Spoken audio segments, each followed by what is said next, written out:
The rain hammered against the transparent dome of Xylia's environmental suit as she hurried through the crowded streets of Neo-Tokyo. Her violet skin shimmered beneath the protective barrier, and her 4 eyes darted nervously between the towering neon signs and the strange bipedal creatures that called themselves humans. The briefing had been clear. Earth's atmosphere was breathable for her species, but their food was potentially lethal. "Remember, Agent Xylia," Ambassador Korath's stern voice echoed in her memory. "Human sustenance contains chemical compounds that could prove fatal to our physiology. Under no circumstances are you to consume anything the natives offer." A particularly violent gust of wind caught her off guard, sending her stumbling toward a small wheeled cart where steam rose from bubbling pots. The human operating it, a middle-aged man with kind eyes and calloused hands, looked up from his work. "Hey there, you okay?" Marcus Chun called out, his voice muffled by the rain. "This storm came out of nowhere. You look soaked to the bone." Xylia's translator implant struggled with his colloquialisms, but she understood his concern. She nodded, awkwardly, her suit's joints clicking softly. The delicious aroma wafting from his cart made her primary nostrils flare involuntarily. It was unlike anything she'd ever encountered, rich, complex, with an underlying sharpness that made her secondary. Breathing passages tingle. "Come on, get under here."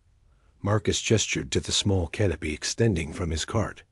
"I've got hot ramen that'll warm you right up.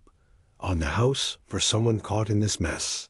Before Xylia could protest, he was ladling steaming noodles into a disposable bowl, the broth a deep amber color flecked with red oil and mysterious green herbs. Her suit's sensors immediately began flashing warnings about unknown organic compounds and potential toxins. But the smell was hypnotic. "I cannot," she began in halting English, her accent thick with the musical tones of her homeworld. "My people, we do not." A sudden crack of thunder made her jump, and her elbow knocked against the counter. The bowl tipped, splashing hot broth across her suit's faceplate. Some of the liquid seeped through a tiny gap near her mouth seal, just a few drops, but enough. The sensation was immediate and overwhelming. Heat exploded across her tongue, not the gentle warmth she was accustomed to, but a fierce, almost aggressive burning that seemed to set every nerve ending ablaze. Her eyes widened in terror, certain she was experiencing the first stages of the poisoning she'd been warned about. But then something unexpected happened. The burn began to transform, becoming less painful and more exhilarating. Her body's temperature regulation system kicked into overdrive, and she felt more alive than she had in cycles. The complex flavors beneath the heat began to emerge: umami richness, aromatic spices, a satisfying bite of perfectly cooked noodles. "Oh no, I'm so sorry." Marcus rushed around the cart, grabbing napkins. "Are you hurt? That broth is pretty spicy. I should have warned you." Xylia stood frozen, her 4 eyes blinking in rapid succession as she processed what had just happened. According to everything she'd been taught, she should be writhing in agony or worse. Instead, she felt energized, her senses heightened, her body craving more of whatever had just touched her lips. The burning," she whispered, her hand moving unconsciously toward her mouth. "It is not unpleasant." Marcus paused in his cleaning efforts, studying her strange reaction. "You've never had spicy food before, have you?" She shook her head slowly, still reeling from the experience. "My people believe human sustenance is poison." A slow grin spread across Marcus's weathered face. "Well, I hate to break it to you, but what you just tasted? That's just a mild broth. If you think that's something, wait until you try the real deal." Thunder rumbled overhead, but Xylia barely noticed. She was staring at the remaining noodles in the overturned bowl with something approaching hunger, sensation she'd never experienced, for anything other than her species' bland nutritional paste. Show me, she heard herself saying, the words coming out before her rational mind could stop them. Show me this real deal. 3 weeks had passed since the incident at Marcus's noodle cart, and Xylia found herself constantly distracted during diplomatic briefings. While Ambassador Korath droned on about trade agreements and territorial boundaries, her mind wandered to the memory of that first burning sensation. She had convinced herself it was merely scientific curiosity after all. Understanding human culture was part of her mission. That's how she justified sneaking out of the embassy compound for the 3rd time that week. "You're becoming predictable," came a voice from behind her as she approached Marcus's cart. Xylia spun around to find a young human woman with short auburn hair and an amused expression. "Juno Rivera, Cultural Liaison Office. I've been watching. You make these little excursions." Xylia's hand instinctively moved to the emergency beacon at her belt. "Are you here to arrest me?"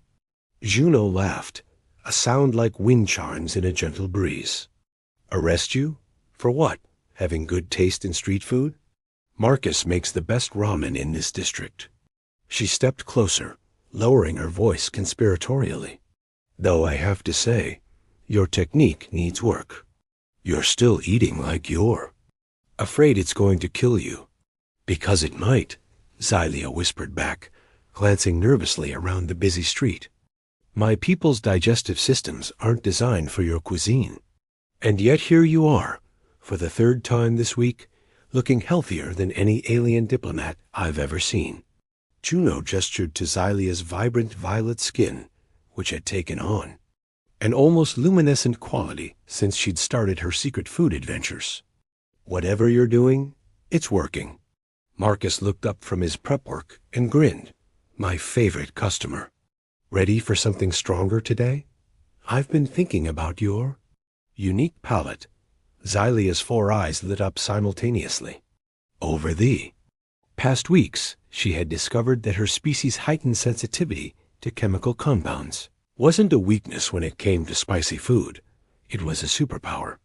She could detect subtle differences in heat levels that humans couldn't even perceive, could appreciate the complex interplay of capsaicin and flavor in ways that amazed even experienced chefs. "I've been researching," Juno said, pulling out a small tablet. "There's a Thai place 6 blocks from here that serves something called Dragon's Breath Curry. Then there's this Korean spot that does a bibimbap with gochujang that supposedly makes grown men cry. And don't even get me started on the Sichuan restaurant downtown. They have something called mapo tofu. That's basically liquid fire." Xylia felt a strange flutter in her chest cavity, excitement mixed with anticipation. "You would guide me to these places? Are you kidding?" "Watching you discover spicy food is like watching someone discover color for the first time. It's beautiful." Juno's expression grew more serious. "Besides, if we're going to have meaningful cultural exchange between our species, shouldn't we start with the things that bring us joy?" Over the following hours, Juno led Xylia on a culinary adventure through the city's diverse neighborhoods. At the Thai restaurant, Xylia experienced her first green curry, the coconut milk providing a creamy backdrop for the chilly heat that made her secondary hearts race with pleasure. The Korean bibimbap introduced her to the sweet, spicy complexity of fermented peppers, while the Sichuan restaurant's mapo tofu created a numbing sensation on her tongue that she found utterly addictive. "Fascinating," she murmured after each dish, taking detailed notes on her personal recorder. "The capsaicin compounds seem to trigger endorphin production in my neural pathways. It's almost ... medicinal." Juno watched in amazement as Xylia systematically worked her way through increasingly spicy dishes, her alien physiology not just tolerating, but thriving on heat levels that would hospitalize most humans. "You're not just eating this stuff," she realized. "You're analyzing it." "My people are scientists by nature," Xylia explained, pausing between bites of what the restaurant claimed was their spiciest dish.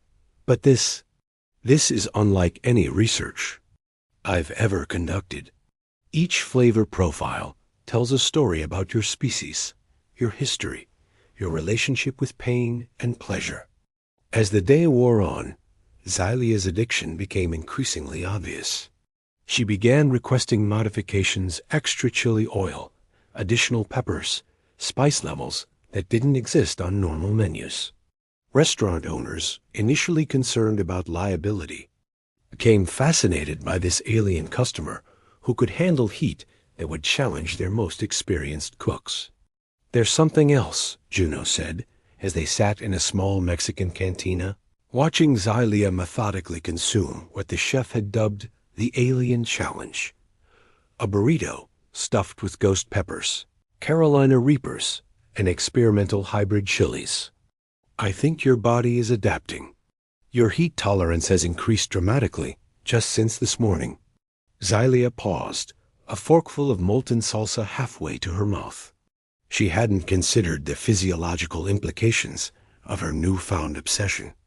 Her people were known for their adaptive capabilities, but this level of rapid evolution was unprecedented. "What does this mean?" she asked, though part of her already knew the answer. Juno's expression grew concerned. "It means you're not just developing a taste for spicy food. You're developing a dependency on it. And if your delegation finds out, neither of them needed to finish that thought. Xylia's mission, and possibly the future of human-alien relations, hung in the balance of her secret. Addiction to something her own people considered poison. Ambassador Korath's obsidian black eyes narrowed as he studied the surveillance footage on his personal display. The images were grainy but unmistakable. Xylia entering and exiting various human establishments, her movements becoming more erratic with each outing. What concerned him most wasn't her unauthorized expeditions. It was how different she looked. "Agent Xylia has been exhibiting concerning behavioral patterns," he reported to the High Council via encrypted transmission. "Her biochemical readings show elevated levels of unknown compounds, and her physical appearance has changed." Indeed, Xylia's transformation was becoming harder to hide. Her violet skin now pulsed with an inner radiance. Her 4 eyes held a brightness that seemed almost fevered, and her movements had gained a jittery quality that her fellow diplomats were beginning to notice. Most alarming of all, she had begun requesting additional meal supplements, claiming the standard nutritional paste was no longer sufficient. Meanwhile, across the city, Detective Rosa Martinez was having her own concerns about the strange reports flooding her desk. Restaurant owners throughout the metropolitan area were calling in about an unusual patron, being in an environmental suit, who consumed impossibly spicy foods and left behind trace amounts of an unknown bioluminescent substance. "It's not harmful," the lab technician had assured her, holding up a vial of the glowing residue. "Whatever this stuff is, it's actually showing remarkable properties. Some kind of biological catalyst that seems to enhance metabolic processes." Rosa pulled up this security footage from Chun's noodle cart, the first reported sighting. The figure in the environmental suit was clearly not human, and their interaction with the vendor seemed friendly, too friendly for a potential security threat.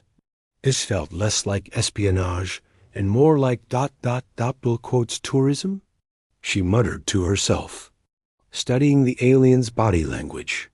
"Are we dealing with an intergalactic food critic?" Her investigation was interrupted by an urgent call from the mayor's office. The alien delegation had requested a meeting regarding security concerns involving unauthorized cultural contamination. The confrontation came to a head in Xylia's quarters at the embassy compound. She had just returned from another culinary expedition, this time to an Indian restaurant where she discovered vindaloo, when Ambassador Korath materialized in her doorway, his expression thunderous. "Explain this," he commanded, gesturing to a holographic display showing Xylia's recent excursions. "And explain why your metabolic readings indicate exposure to Class 5 toxins."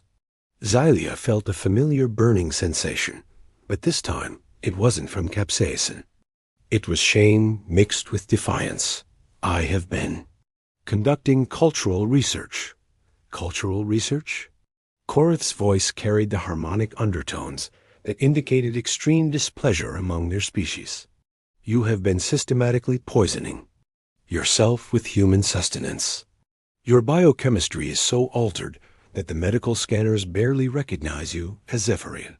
The food isn't poison, Xylia said quietly, her secondary hands clasping nervously behind her back. It's transformative, enlightening. The humans use spice not just for flavor, but for experience. For connection? Connection? Korith stepped closer, his environmental suit's sensors extended in scanning.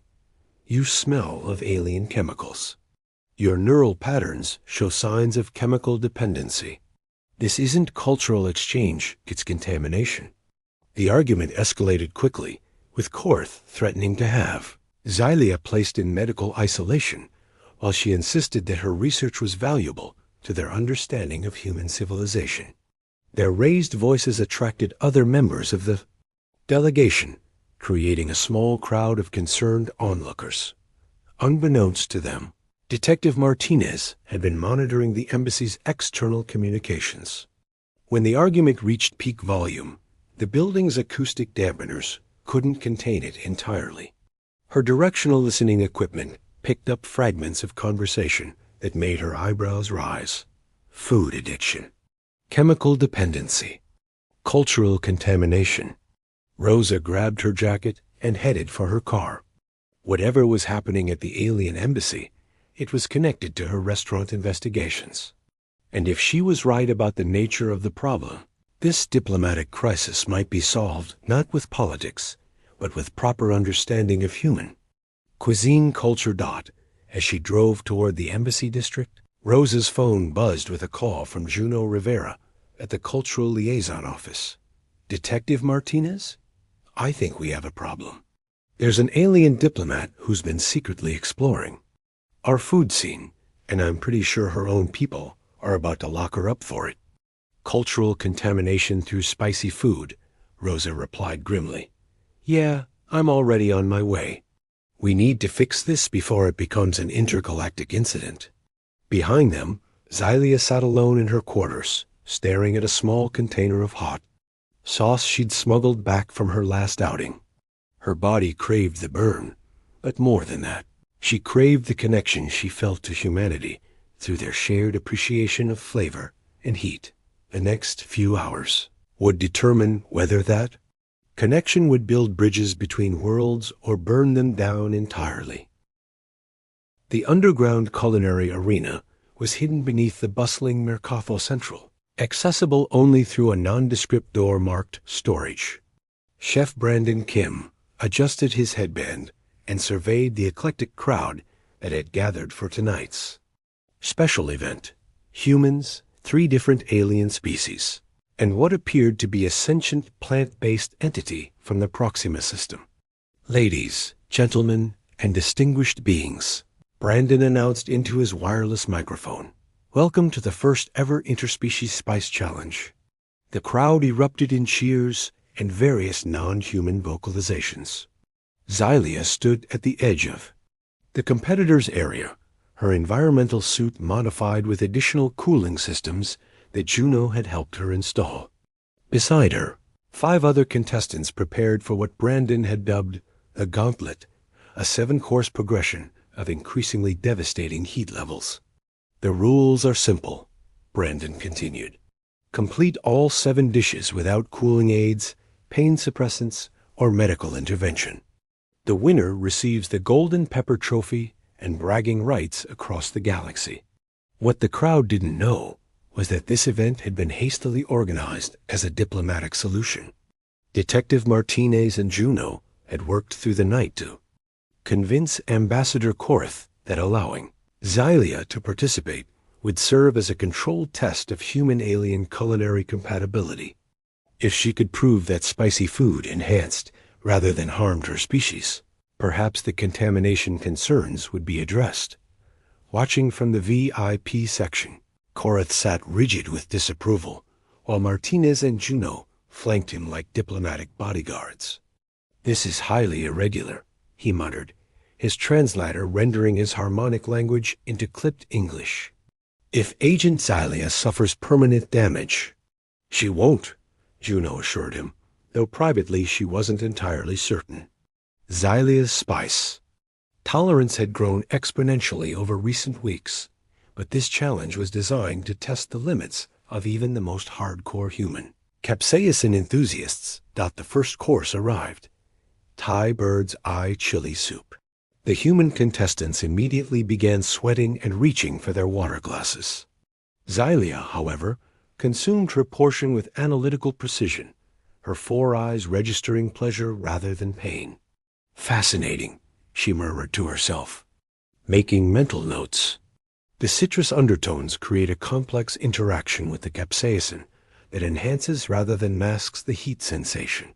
By the third course, a Indian ghost pepper curry that sent 2 human contestants to the medical station, became clear that Xylia wasn't just participating in the challenge. She was dominating it. "This is impossible," whispered Dr. Sarah Kim, Brandon's sister and the event's medical supervisor. "Her vital signs are actually improving with each course. It's like the capsaicin is acting as some kind of performance enhancer." But trouble was brewing in the shadows. Nexus, a member of the rival Draconian trade delegation, had been monitoring the event with growing alarm.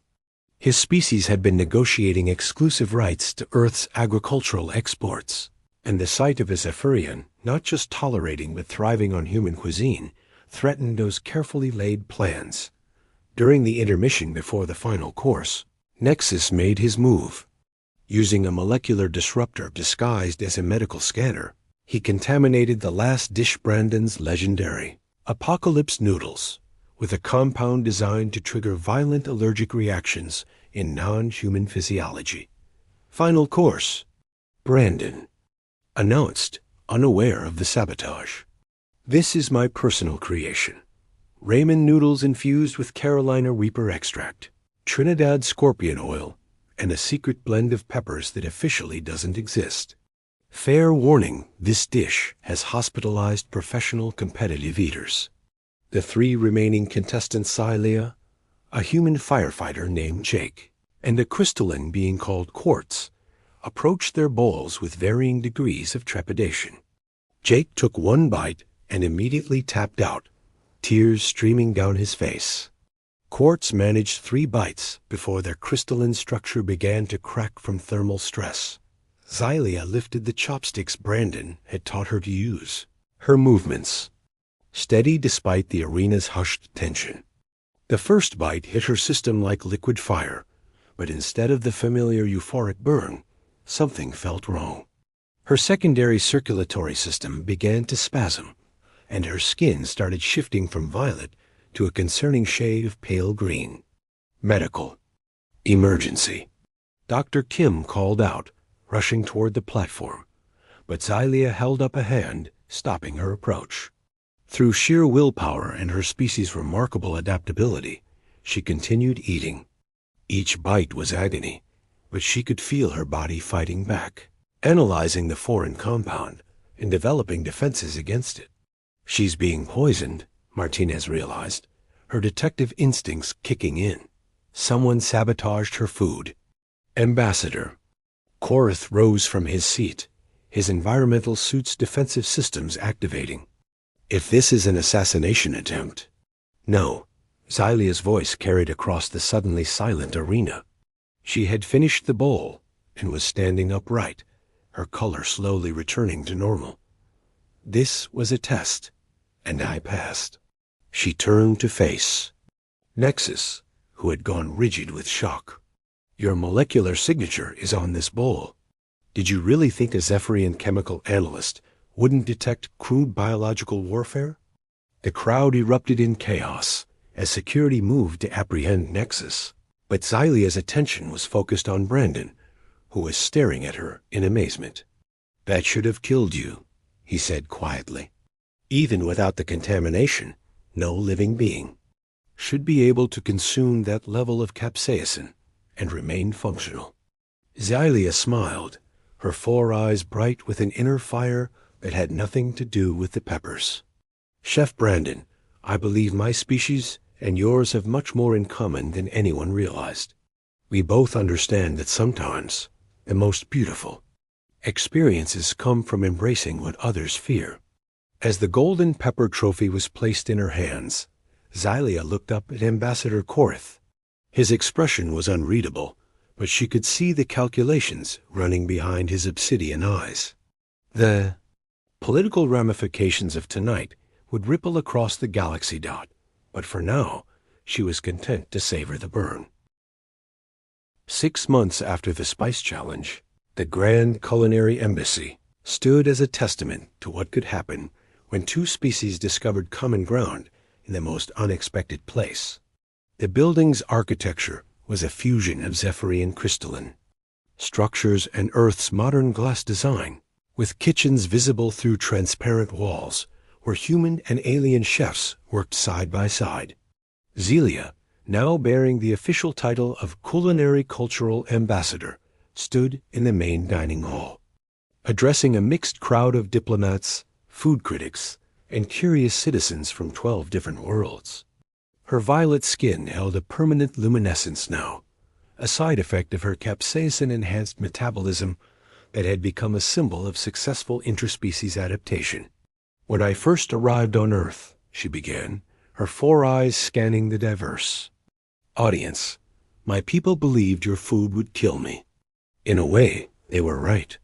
A ripple of laughter moved through the crowd. It killed my old assumptions, my fears, and my narrow understanding of what it means to truly experience another culture. At a corner table, Marcus Chon sat with Brandon Kim, both wearing chef's coats embroidered with the Culinary Embassy's logo, a chili pepper surrounded by stars. Marcus had been the first human chef to receive certification in Zephyrian dietary requirements, while Brandon had pioneered fusion techniques that satisfied both species' palates. Never thought my little noodle cart would start an intergalactic food revolution, Marcus murmured, watching as servers delivered his latest creation, a ramen broth infused with Zephyrian mineral extracts that produced a unique tingling sensation human diners were calling the silver burn. Detective Martinez, now head of the Interspecies Cultural Crimes Division, sat at the media table with Juno Rivera, who had been promoted to Director of Culinary Diplomacy.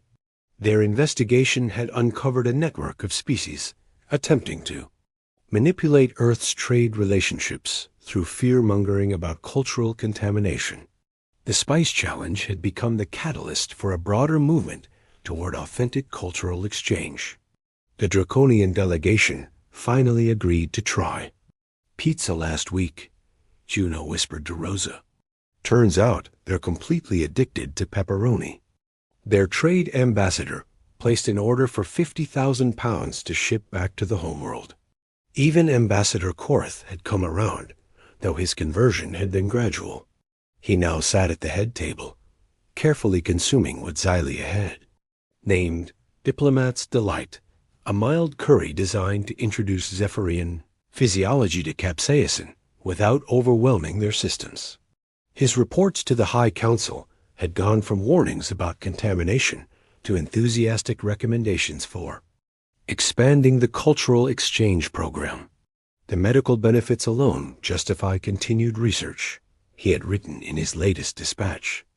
Agent Xylia's enhanced cognitive function, improved stress resistance, and increased longevity markers suggest that controlled exposure to human cuisine could revolutionize Zephyrian health sciences. The evening's highlight was the unveiling of the embassy's newest project, the Fusion Kitchen, where traditional dishes from both cultures were reimagined through collaborative creativity. Xylia and Brandon had spent weeks perfecting their masterpiece, Nebula Noodles, a dish that combined Marcus's ramen technique with Zephyrian crystalline spices that created edible light patterns in the broth. This represents more than food, Xylia explained, as the first bowls were served to the ambassadorial table. It represents the possibility that what we fear in each other might actually be what we need most. The draconian ambassador, still wearing a medical monitoring device after his species' recent discovery that Earth chocolate was dangerously addictive to their physiology, raised his bowl in a toast to beneficial contamination, he declared, his translator adding the harmonic frequencies that indicated deep respect in his language. As the evening wound down, Xylia found herself standing on the embassy's observation deck, looking out over the city where her transformation had begun. The neon lights of countless restaurants painted the streets in colors that reminded her of the aurora on her homeworld, and the mingled aromas of a dozen different cuisines created a symphony of scent that no single species could have composed. Alone, Juno joined her at the railing, holding 2 cups of Marcus's latest creation tea infused with mild Zephyrian stimulants that produced a gentle euphoria without the intense burn Xylia had become famous for craving. "Any regrets?" Juno asked. "Your people will never see you the same way again. You're more human than Zephyrian now, biologically speaking." Xylia considered this, her 4 eyes reflecting the city lights. "I think," she said slowly, "that's the point. I'm not more human or less Zephyrian. I'm something new, something that couldn't exist without both worlds contributing to who I've become." She sipped her tea, savoring the gentle warmth that spread through her system. It wasn't the fierce burn of capsaicin that had first captured her attention, but it carried the same message of connection, of shared experience bridging the vast spaces between stars. "Besides," she added with a smile that had become famous, "across 3 solar systems. Have you seen the reservation list for next month? The Andromedan delegation specifically requested the full spice experience. Apparently, they've heard about this Earth delicacy called hot wings." Juno laughed, shaking her head. "You've created a monster.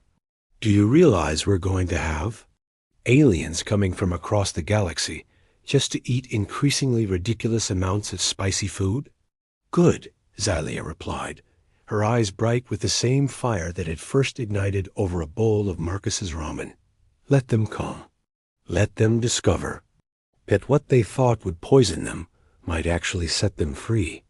In the distance, the lights of food trucks and late-night restaurants twinkled like earthbound stars, each one a potential point of contact between worlds, each dish a small act of revolution against the fear of the unknown.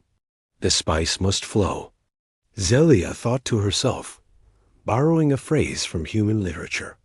And flow it would, carrying flavors and understanding to every corner of the galaxy, one burning, beautiful bite at a time.